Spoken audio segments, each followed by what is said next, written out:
morning. My name is Jonathan Chandler. I'm a volunteer at the Virginia School of Traditional Arts. Here we got a flap disc, and it's basically made up of little pieces of sandpaper.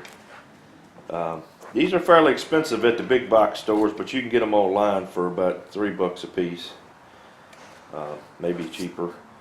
But what we're going to do when we ground the edges, it's raised to burr, and that's sharp, so we're just going to knock that off.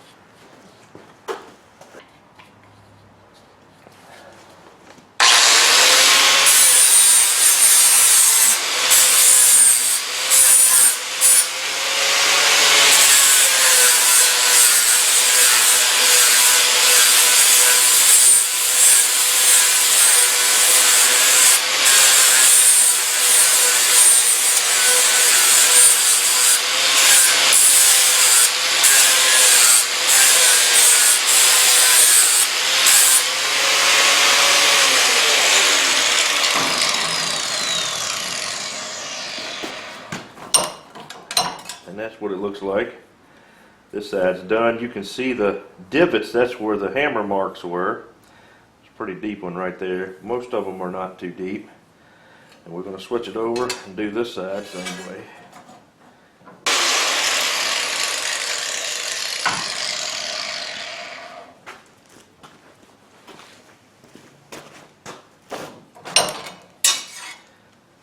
And so there's your knife basically roughed out. Got our profile more or less done. We'll have to work on the handle slightly, but pretty much the blade is done. Got our blade both ends now.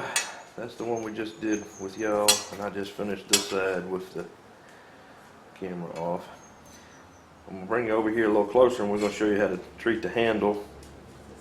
This one will show a little bit of an issue because the way the blade is and the way the handle is, we'll have to bend it a little bit, but this one actually fits onto the blank of steel, so we'll show you this one. And alright, here's our knife blank that we're working on. This is the side we did for y'all. If you put this up here and hold it up there tight, our handle bumps off here a little bit. So what we're going to do, instead of letting that be an issue for us, we're going to let this end go. We're going to hold it where it's right here, and we're just going to twist this down.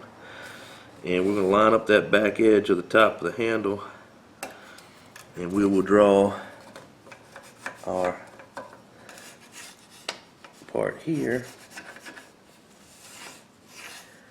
with our chalk or with our soapstone.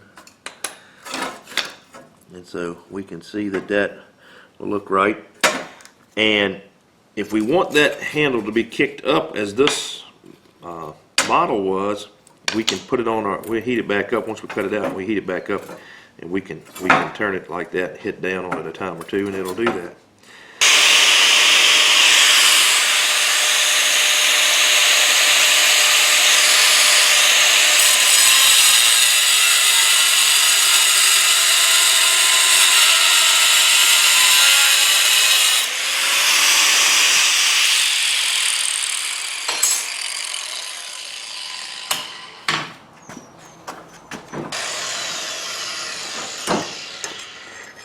That's the bottom of the handle.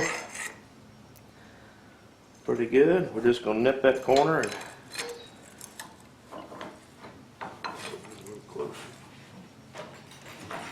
closer you got it to the vise, the less vibration you'll get with your grinder. And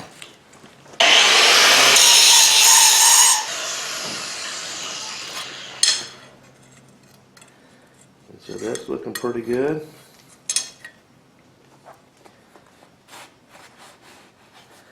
We'll turn it this way and grind a little bit of that back, and we'll start working on the holes.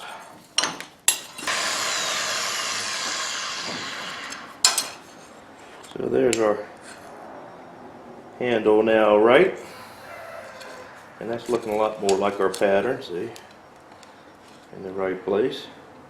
I like this belly. I'm sure that was not probably part of the original knife. It's probably been sharpened to the point that it had that belly in it, but I really like that belly, and I like this top design here kind of looks like a sword almost, but this was just a kitchen knife. This was his mother's kitchen knife, and so we're going to make him one more or less identical to it as best we can. And this is looking pretty good. This is looking pretty close. All right, we're going to use this old belt sander. This is the one I've got. This was the very first tool I was ever given, and I've had this since I was a little boy, so this worked fairly well. Always remember wear your respirator when you're doing this. And earlier I was doing the grinder. I normally would have wore the respirator for that, but I was talking to you, so I'm not going to talk to you too much with this. But we're going to basically take our knife blanks that we've got, and we're going to flatten this. Try to get rid of some of the forging marks, and probably not all of them, but some of them. And we're going to flatten this and thin it down a little bit. And these are so thin we'll probably do an edge quench, so we won't worry about them warping too much. They're fairly straight now. We're going to try to keep them that way. So I'm going to put my respirator on.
Alright, what we've been doing is trying to get this edge to be parallel. We're getting close. Right then, this back part was the thickest, and that's what we worked on the most. As you get to the front, it's thinnest. We want it to be parallel because when we go to heat it up and quench it, if it's too much waviness going on there or high and low spots, we got a couple of pretty low ones here that may cause us trouble, but that'll what make your blade twist. One of the reasons anyway. And so we're going to continue doing that.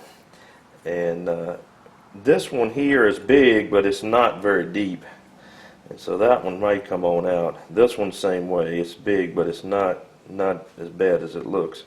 And these up here I'm not worried about at all on the spine. Those can stay. I'm going to go up halfway of the blade, or a third of the blade up at least, to try to get clean steel. This one's going to be there even when we get done, but that's just how it is when you do a hand forged knife sometimes. We might can work that one out when we go to sharpen it, but we'll see. But basically this is what you do. We're staying off the handle. We want that handle to be the same as it was when we bought the piece of metal, straight and flat as we can. This is a wore out 36 grit belt. I use it because it's slow. You can get a new belt put on there, but it's going to be a lot faster, and sometimes you go too fast, too quick. We're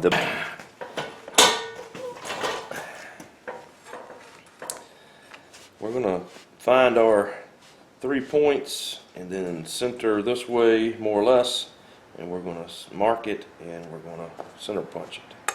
So this is pretty standard stuff. I like to use an architect scale. It is this little triangular shaped file. I like it in that the marks come all the way down to the edge, and you can see them good, I guess is what I'm trying to say. So we're going to do about a 5-inch handle.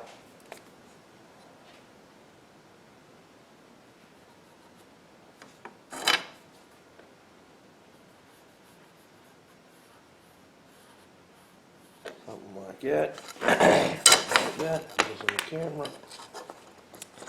And take our scale, put it up here.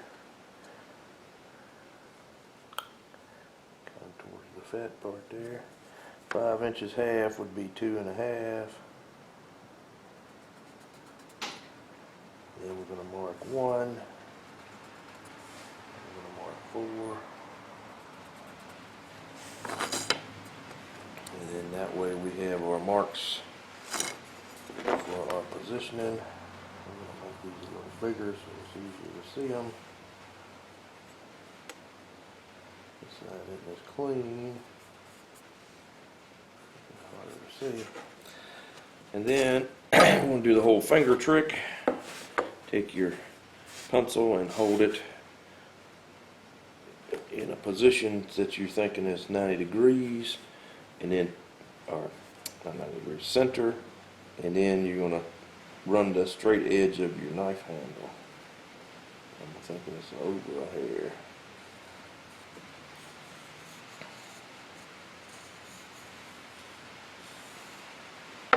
And so we got something that looks like that.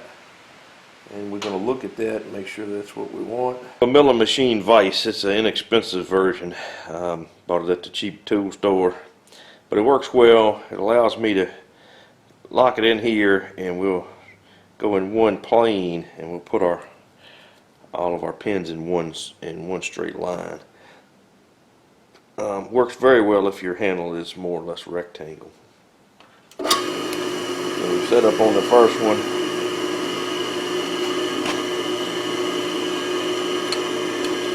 Maybe with a little oil.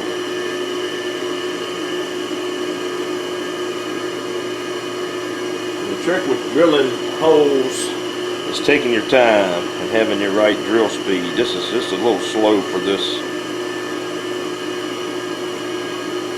size drill bit. This is 1/8 of an inch.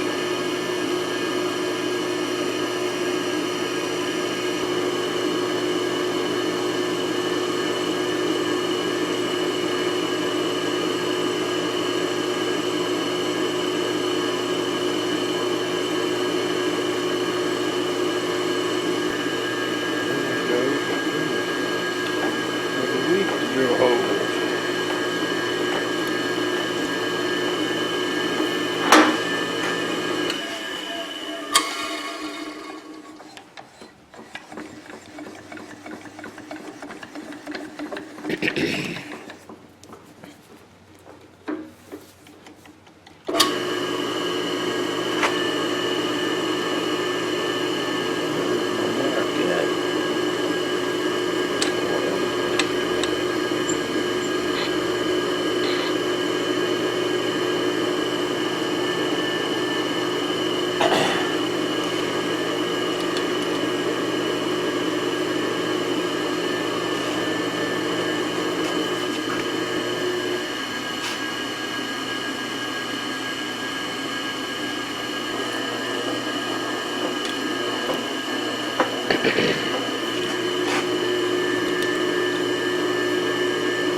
And there's our 3 holes in a straight line.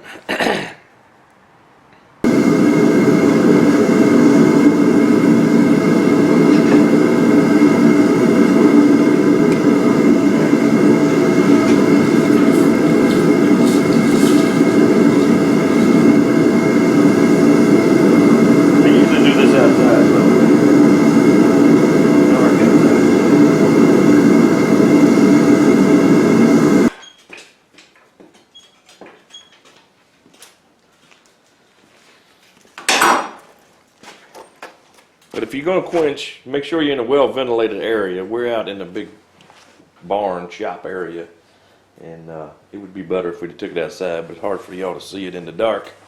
I don't have any lights outside, so I took care of it. Alright, we're going to use our wire wheel. A little advice on the wire wheel is I don't generally go this direction with it. I try to keep it under here, and you don't want to go on top. It'll push it back to you, and this way, if it does get away from me, it goes away. And I always wear my leather apron when I'm doing this, even though this knife's not sharp, it's pointy. So we're going to give her a shot here.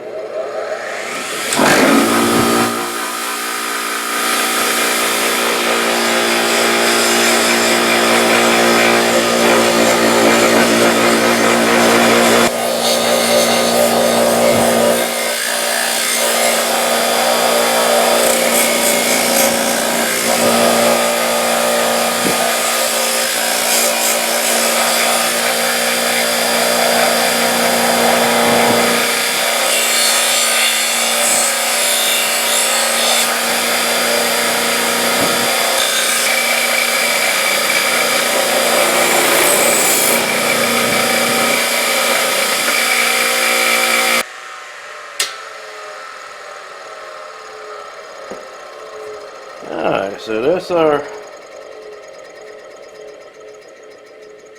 blade,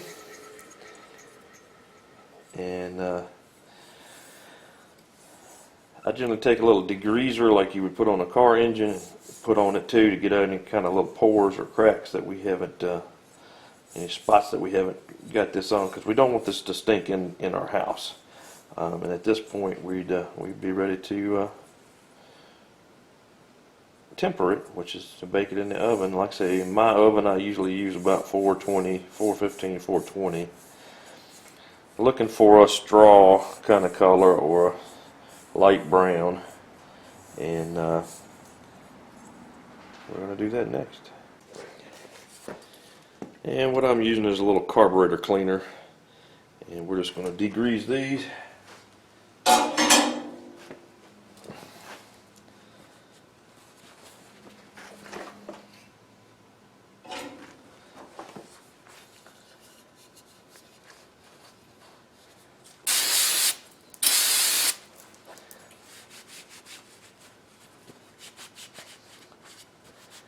That'll get rid of anything that you might have missed.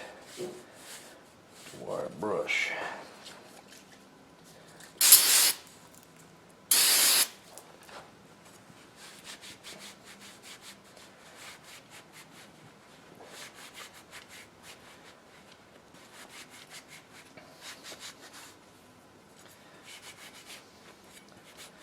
And the reason we use the carburetor cleaner or brake cleaner, it evaporates quickly, so it'll be gone by the time we get done rubbing it, and doesn't leave a residue.